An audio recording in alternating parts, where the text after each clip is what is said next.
ഈ വീഡിയോയിൽ വളരെ ഇമ്പോർട്ടൻ്റ് ആയിട്ടുള്ള കുറച്ച് വിഷയങ്ങളാണ് നമ്മൾ നോക്കുന്നത്. ഇതിൽ നമ്മൾ ആദ്യമേ ഗാസയ്ക്കുള്ളിൽ നോക്കിക്കഴിഞ്ഞാൽ 700 എയ്ഡ് ട്രക്കുകൾ, റെഡ് ക്രസൻറ്റിൻ്റെ 700 എയ്ഡ് ട്രക്കുകൾ സൗദി അറേബ്യ, ഈജിപ്റ്റ് ഇങ്ങനത്തെ അറബ് രാജ്യങ്ങളുടെ സപ്പോർട്ടോടു കൂടി ഗാസയുടെ റഫ ഗേറ്റിൻ്റെ ഭാഗത്ത് കാത്തു കിടക്കുകയാണ്. പക്ഷേ ഇസ്രായേൽ ഇതിനെ അകത്തോട്ടങ്ങ് കടത്തിവിടുന്നില്ല. ഇത് നമ്പർ 1 പ്രോബ്ലം. കാരണം അറബ് രാജ്യങ്ങൾക്കെല്ലാം തന്നെ ഭയങ്കര ദേഷ്യമാണ് ഈ ഒരു വിഷയത്തിൽ.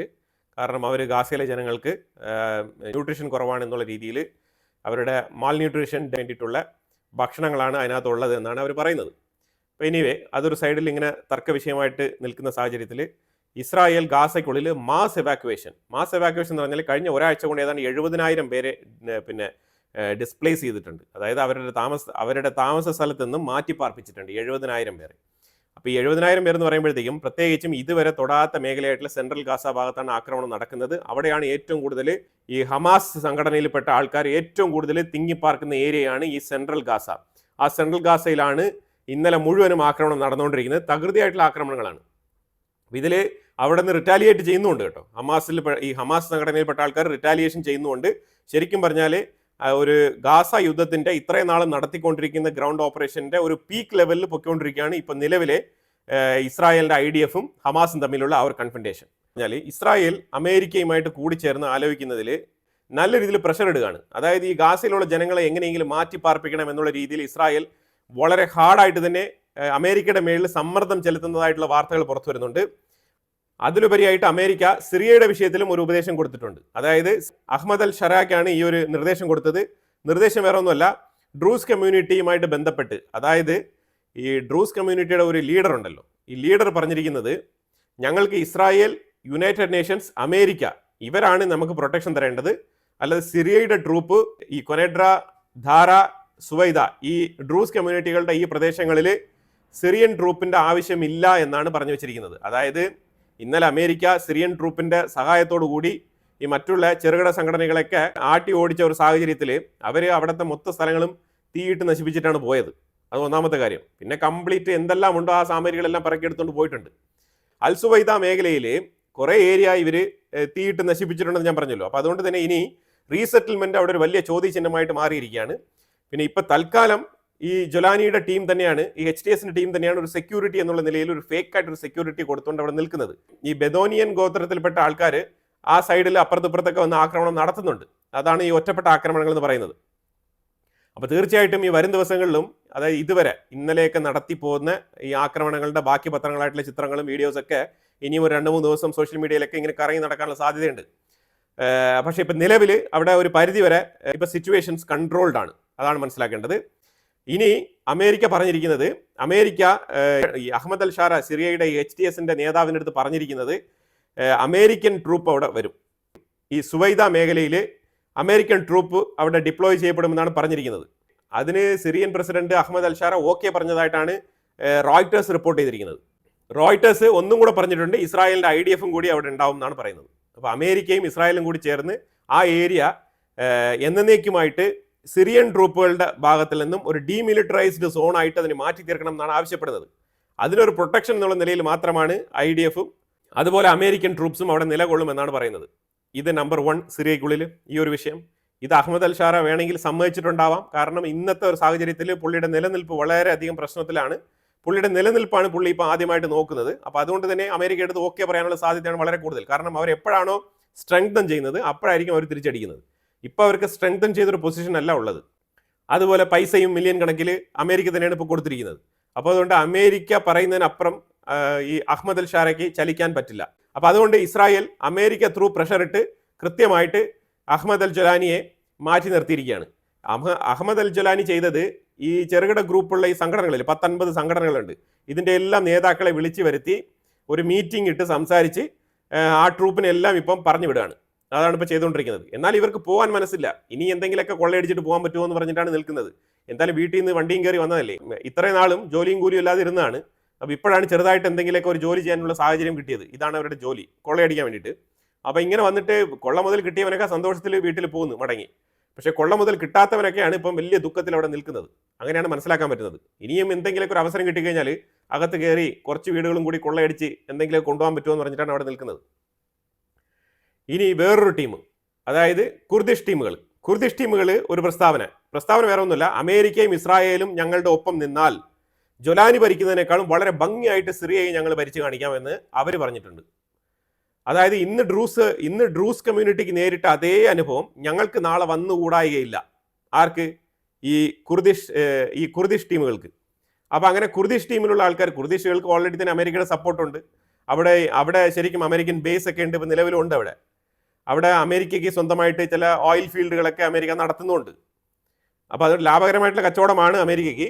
അപ്പോൾ ഈ കുർദിഷ് ടീമുകളെ ഇപ്പം നിങ്ങൾ തൽക്കാലം സമാധാനമായിട്ട് ഇരിക്കുക. ഇപ്പം നിലവിലൊരാൾ അവിടെ ഇരിപ്പുണ്ടല്ലോ, അപ്പോൾ അയാൾ എങ്ങനെ കൊണ്ടുപോകുന്നു എന്നുള്ളതൊന്ന് നോക്കട്ടെ എന്ന് പറഞ്ഞിട്ട് ചെറിയ വെയിറ്റിംഗ് ലിസ്റ്റിൽ ഇട്ടിരിക്കുകയാണ് ഈ ഒരു കുർദിഷ് ടീമുകളുടെ റിക്വസ്റ്റ്. കുർദിഷുകളുടെ പേടി എന്ന് പറഞ്ഞാൽ വേറെ ഒന്നുമല്ല, തുർക്കിയും ഈ HTSന്റെ അഹമ്മദ് അൽ ഷാരയും ഒരേ നിലപാടുള്ള തീവ്രവാദികളാണ്. അതാണ് ഇതിനകത്ത് നമ്മൾ മനസ്സിലാക്കേണ്ടത്. ഇവർക്ക് രണ്ടുപേർക്കും ഒരേ നിലപാടാണ്. ഈ ഒരേ നിലപാട് വരുമ്പോഴത്തേക്കും ഇവർക്ക് രണ്ടുപേർക്കും ഈ മൈനോറിറ്റീസ് കാണുമ്പോഴത്തേക്കും പ്രശ്നമാണ്. അപ്പോൾ അതുകൊണ്ടാണ് ഈ മൈനോറിറ്റി ആയിട്ടുള്ള ആൾക്കാർ ഇവരെ കാണുമ്പോഴത്തേക്കും, അല്ലെങ്കിൽ ഇവരുടെ പേര് കേൾക്കുമ്പോഴത്തേക്കും, അല്ലെങ്കിൽ ഇവരുമായിട്ട് ബന്ധപ്പെട്ട വിഷയങ്ങൾ ഇങ്ങനെ കേട്ടറിയുമ്പോഴത്തേക്കും ഇങ്ങനെ വിഷമിക്കുന്നത്, ദുഃഖിക്കുന്നത്, പേടിക്കുന്നത്. കാരണം ഇവർ ഭീകരവാദികളാണ്. തീവ്രവാദികളെ കണ്ടാലും കേട്ടാലും നമുക്ക് പേടി ഉണ്ടാവുമല്ലോ. അത് തന്നെ സംഭവം. ഇറാന്റെ ഉള്ളിൽ ഒരു മാസീവ് എക്സ്പ്ലോഷൻ. വീണ്ടും റഷാത്ത് എന്ന് പറഞ്ഞ സ്ഥലത്താണ് ഈ ഒരു എക്സ്പ്ലോഷൻ നടന്നത്. ഇതിനകത്ത് 5 പേർക്ക് ഗുരുതരമായ പരിക്കുണ്ടെന്നാണ് വാർത്തകൾ പുറത്തു വരുന്നത്. ഇന്നലെ വൈകുന്നേരം നടന്നതാണ് മാസീവ് ആയിട്ടുള്ള ഒരു എക്സ്പ്ലോഷൻ. ഗ്യാസ് എക്സ്പ്ലോഷൻ എന്നാണ് പറയുന്നത്. ഇത്രമാത്രം ഗ്യാസ് എക്സ്പ്ലോഷൻ അവിടെ ഈ ഇറാനിന് മൊത്തം തറയിൻ്റെ ഉള്ളിൽ മൊത്തം ഗ്യാസ് ആണോ? ഇത് നമുക്ക് മനസ്സിലാവുന്നില്ല. ഇറാൻ എപ്പോഴും റിപ്പോർട്ട് ചെയ്യുന്നത് ഗ്യാസ് എക്സ്പ്ലോഷൻ എന്നാണ്. എന്ത് ഗ്യാസ് എക്സ്പ്ലോഷൻ? ശരിക്കും പറഞ്ഞാൽ അത് നോക്കിക്കഴിഞ്ഞാൽ തന്നെ നമുക്ക് മനസ്സിലാക്കാൻ പറ്റും, അത് ഡ്രോൺ വെച്ച് മിസൈൽ ഇട്ട് അറ്റാക്ക് ചെയ്ത പോലെയാണ് തോന്നുന്നത്. ആ രീതിയിലുള്ള ഒരു എക്സ്പ്ലോഷനാണ് അവിടെ നടന്നിരിക്കുന്നത്. ഇതുമായിട്ട് ബന്ധപ്പെട്ട് ഒരു 3 വയസ്സ് പ്രായമുള്ള കുഞ്ഞിനെ IRGC ഉദ്യോഗസ്ഥനെ വെടിവെച്ച് കൊന്നതുമായിട്ട് ബന്ധപ്പെട്ട് അവരുടെയൊക്കെ ബറിയൽ സെറമണിയൊക്കെ ഇന്ന് നടന്നായിരുന്നു. ഇതിന് മുമ്പ് ഒരു നോബൽ പീസ് പ്രൈസ് വിന്നറായിട്ടുള്ള ഒരു ലേഡിയുടെ കാര്യം ഞാൻ പറഞ്ഞിട്ടുണ്ടായിരുന്നു. അപ്പോൾ ആ ലേഡി വീണ്ടും പറഞ്ഞിരിക്കുകയാണ്, അതായത് ഈ പൊട്ടിത്തെറികളും ഇതേപോലത്തെ കൊലപാതകങ്ങളും ഇറാന്റെ ഉള്ളിൽ റെജീം ചേഞ്ച് നടക്കുന്നത് വരെ ഉണ്ടാവും എന്ന് അവർ പറഞ്ഞിട്ടുണ്ട്. അതായത് ഇത് ഞാൻ ഈ റൈസ പേലവിയുമായിട്ട് ബന്ധപ്പെടുത്തിയാണ് ഇവരെ ഞാൻ പറഞ്ഞിട്ടുണ്ടായിരുന്നത്. അപ്പോൾ ശരിക്കും പറഞ്ഞാൽ റൈസ പേലവിയുടെ ആ ടീമിൽപ്പെട്ട ആൾക്കാർ തന്നെയാണ് ഇങ്ങനത്തെ ഇന്റലക്ച്വൽ ആയിട്ടുള്ള കുറച്ച് ആൾക്കാർ ഇറാന്റെ ഉള്ളിലുള്ളത്. അപ്പോൾ ഇവരും ഈ ഒരു പ്രസ്താവന തന്നെയാണ് പുറപ്പെടുവിച്ചിരിക്കുന്നത്. ഇറാൻ വീണ്ടും എയർ ഡിഫൻസ് സിസ്റ്റം കൊണ്ട് സ്ഥാപിച്ചിരിക്കുകയാണ്. അപ്പോൾ അതിന് തൊട്ട് താഴെ കമൻറ്റ് ഒന്ന് കിടപ്പുണ്ട്. ആ കമൻറ്റ് വേറെ ഒന്നുമില്ല, ഇത് കുറച്ച് ജങ്ക് ഐറ്റംസ് ആണ്. അത് ഇസ്രായേലിനെ ജസ്റ്റ് ഡിസ്ട്രോയ് ചെയ്ത് കളിക്കാൻ വേണ്ടിയിട്ട് മാത്രം കൊണ്ട് വെച്ചിരിക്കുന്ന എയർ ഡിഫൻസ് സിസ്റ്റം ആണെന്നാണ് പറഞ്ഞു വെക്കുന്നത്. അതായത് ഇനി ഏത് എയർ ഡിഫൻസ് സിസ്റ്റം കൊണ്ട് വെച്ചാലും ഇസ്രായേൽ അതിനെ അറ്റാക്ക് ചെയ്യുമെന്നാണ് ആ മെസ്സേജിൻ്റെ ചുരുക്കം. അപ്പോൾ വീണ്ടും ഇറാൻ എയർ ഡിഫൻസ് സിസ്റ്റം കൊണ്ട് വെച്ചിരിക്കുകയാണ്. ഇനി ജസ്റ്റ് ചെറുതായിട്ട് റഷ്യ ഉക്രൈൻ വിഷയം ഒന്ന് ടച്ച് ചെയ്ത് പോകാം. റഷ്യ ഉക്രൈൻ വിഷയത്തിൽ ഉക്രൈൻ ഇന്നലെ നല്ല രീതിയിലുള്ള ആക്രമണം റഷ്യക്കുള്ളിൽ കാഴ്ചവെച്ചിട്ടുണ്ടായിരുന്നു. റഷ്യയുടെ എയർ ബേസ് അതുപോലെ തന്നെ നിർണായകമായിട്ടുള്ള ചില സ്ഥലങ്ങളൊക്കെ ഉക്രൈൻ ടാർഗറ്റ് ചെയ്ത് അറ്റാക്ക് നടത്തിയിട്ടുണ്ടായിരുന്നു. അത് കഴിഞ്ഞ് ഇന്നലെ രാത്രി വീണ്ടും റഷ്യ തിരിച്ചടിച്ചു എന്ന് പറഞ്ഞാൽ 300 ഡ്രോൺ അതുപോലെ തന്നെ 30 മിസൈൽസ്. ഇതിനകത്ത് നമ്പർ ഓഫ് ബാലിസ്റ്റിക് മിസൈലും കൂടി ഉണ്ട് എന്നുള്ളതാണ് മനസ്സിലാക്കേണ്ടത്. ഒഡേഷ ഭാഗത്ത് വമ്പൻ ആക്രമണം, തകർത്ത് വെച്ച ആക്രമണം നടത്തിയിരിക്കുകയാണ് റഷ്യ. അപ്പോൾ ആ രീതിയിൽ മാറി ബാക്ക് ടു ബാക്ക് ആക്രമണങ്ങൾ നടക്കുകയാണ്. പക്ഷെ അതേസമയം ഉക്രൈൻ്റെ സൈഡിൽ നിന്ന് ഡ്രോൺ അറ്റാക്ക് മാത്രമാണ് അങ്ങോട്ട് നടത്തുന്നത്. ഒരു ഡ്രോണിന് മിസൈൽ ക്യാരി ചെയ്ത് കൊണ്ടുപോകാൻ പറ്റുന്ന ഒരു കപ്പാസിറ്റി വളരെ കുറവാണ്. റഷ്യ അവിടെ നിന്ന് 8 9 ബാലിസ്റ്റിക് മിസൈൽ വിടുന്നത് പോലെ അല്ല ഈ ഡ്രോൺ വെച്ച് അറ്റാക്ക് നടത്തുന്നത്. അപ്പോൾ അതുകൊണ്ട് ഉക്രൈൻ്റെ സൈഡ് വളരെ വീക്കാണ്. പക്ഷേ റഷ്യ അടിക്കുമ്പോഴെല്ലാം ശരിക്കും അടിക്കുന്നുണ്ടെന്നുള്ളതാണ് മനസ്സിലാക്കേണ്ടത്.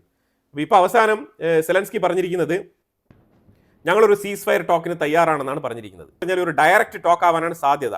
ഒരു ഡയറക്റ്റ് ടോക്കിന് വേണ്ടിയിട്ടാണ് ഇപ്പോൾ ശ്രമിക്കുന്നത് ഉക്രൈനിലെ സെലൻസ്കി. നല്ല കാര്യമാണ്. ഇപ്പോഴെങ്കിലും ആ ഒരു ബുദ്ധി തോന്നിയത് വളരെ നല്ലതാണെന്നേ എനിക്ക് പറയാനുള്ളൂ. ഇത് പണ്ടേ ഞാൻ പറഞ്ഞുകൊണ്ടിരിക്കുന്ന വിഷയമാണ്, ഡയറക്റ്റ് നെഗോഷിയേറ്റ് ചെയ്യുക എന്നുള്ളത്.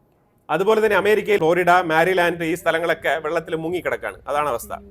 നാശനഷ്ടങ്ങൾ എന്തൊക്കെയാണെന്നുള്ളതിന്റെ വിവരങ്ങളൊക്കെ ഇനി പുറത്തു വരാനിരിക്കുന്നതേ ഉള്ളൂ. അപ്പോൾ അതുപോലെ തന്നെ ഉക്രൈൻ ഡയറക്റ്റ് നെഗോസിയേഷന് തയ്യാറാണ് എന്നുള്ള ഒരു ചെറിയ സൂചന കൊടുത്ത പാട് തന്നെ ജർമ്മനി പറഞ്ഞിരിക്കുകയാണ്, ഞങ്ങൾ 2000 ഡ്രോൺ നിങ്ങൾക്ക് ഓഫർ ചെയ്യാന്ന് പറഞ്ഞിട്ടുണ്ട് ജർമ്മനി. പല രീതിയിലുള്ള എയർ ഡിഫൻസ് സിസ്റ്റത്തിനൊക്കെ അമേരിക്കയ്ക്ക് പൈസ കൊടുക്കാമെന്നൊക്കെ പറഞ്ഞുകൊണ്ടിരുന്ന രാജ്യങ്ങളാണ് ഈ ജർമ്മനിയും നോർവേയും ഇതേപോലത്തെ രാജ്യങ്ങളൊക്കെ. ഇവരെല്ലാം തന്നെ പെട്ടെന്നൊരു സുപ്രഭാതത്തിലാണ് യു ടേൺ അടിച്ചത്. അപ്പോൾ അതുപോലെ ഈ ജർമ്മനി 2000 ഡ്രോൺ ഓഫർ ചെയ്തിട്ടുണ്ട്. അത് UK ത്രൂ ആണ് ഓഫർ ചെയ്തിരിക്കുന്നത്. ഈ രീതിയിൽ യൂസ്ലെസ് ആയിട്ടുള്ള ചെറിയ ഡ്രോണുകൾ മാത്രം കൊടുത്തുകൊണ്ട് ഉക്രൈനെ റഷ്യയുടെ മുന്നിൽ പിടിച്ചു നിർത്തി കളയാമെന്ന് വിചാരിച്ചു കഴിഞ്ഞാൽ അത് വെറും മണ്ടത്തരം മാത്രമാണ്. അതിലുപരിയായിട്ട് ഒന്നും തന്നെ നമുക്ക് പറയാനില്ല. നിങ്ങൾ യുദ്ധം നടത്തുന്നെങ്കിൽ പൂർണ്ണമായിട്ട് സപ്പോർട്ട് കൊടുത്ത് പിന്തുണ കൊടുത്ത് നിങ്ങളുടെ ആയുധങ്ങളും കാര്യങ്ങളൊക്കെ ആയിട്ട് നിങ്ങളെ സോൾജേഴ്സിനെയൊക്കെ ഇറക്കി ഉക്രൈനിൽ വിട്ട് അങ്ങ് അടുക്കി പോയി.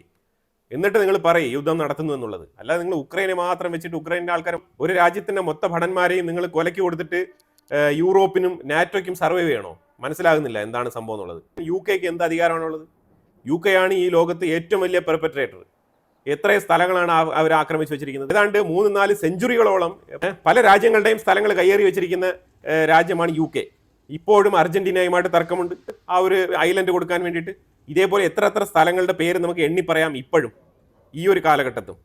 എന്നിട്ടാണ് ഇവർ ഈ റഷ്യയുടെ കാര്യങ്ങളൊക്കെ പറഞ്ഞുകൊണ്ട് വരുന്നത്.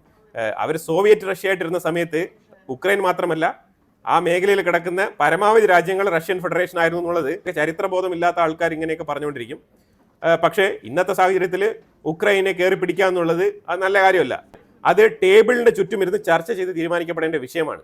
അല്ലാതെ അതിനു വേണ്ടിയിട്ട് UK-യും ഫ്രാൻസും യൂറോപ്യൻ യൂണിയനും നാറ്റോയും എല്ലാവരും കൂടെ ചേർന്ന് യുദ്ധം നടത്തി കഴിഞ്ഞാൽ എന്താവാനാണ്? ഇപ്പൊ തന്നെ നാറ്റോ രാജ്യങ്ങളെല്ലാം ചേർന്ന് യൂറോപ്യൻ രാജ്യങ്ങളിൽപ്പെട്ട ഏതെങ്കിലും ഒരു രാജ്യത്ത് ഒരു ന്യൂക്ലിയർ ആയുധം കൊണ്ട് സ്ഥാപിക്കാനുള്ള ഒരു ഏർപ്പാട് നടക്കുന്നുണ്ട്. ഇതൊക്കെ 2030-നുള്ളിൽ റഷ്യക്ക് മേളിൽ ഒരു വൻ ആക്രമണം നടത്തണം എന്നുള്ളൊരു പദ്ധതിയുമായിട്ട് മുന്നോട്ട് പോകുന്നതായിട്ട് കാണുന്നത്. ഇനി സെലൻസ്കി ഏത് രീതിയിൽ ഈ ചർച്ച നടത്തി ഒരു യുദ്ധം ഒഴിവാക്കും നമുക്ക് അറിയത്തില്ല. ഇനി സെലൻസ്കി തന്നെ വിചാരിച്ചാൽ പോലും ഈ യുദ്ധം നിർത്താൻ പറ്റുമോ എന്നുള്ളത് ഒരു ഡൗട്ട്ഫുൾ ആയിട്ടുള്ള ഒരു വലിയ ചോദ്യമാണ്. അപ്പോൾ എന്തായാലും ഇതിനെക്കുറിച്ചുള്ള അഭിപ്രായങ്ങൾ കമന്റ് ബോക്സിൽ രേഖപ്പെടുത്തുക. കൂടുതൽ വാർത്തകളുമായിട്ട് അടുത്ത വീഡിയോയിൽ വരാം. Thank you so much.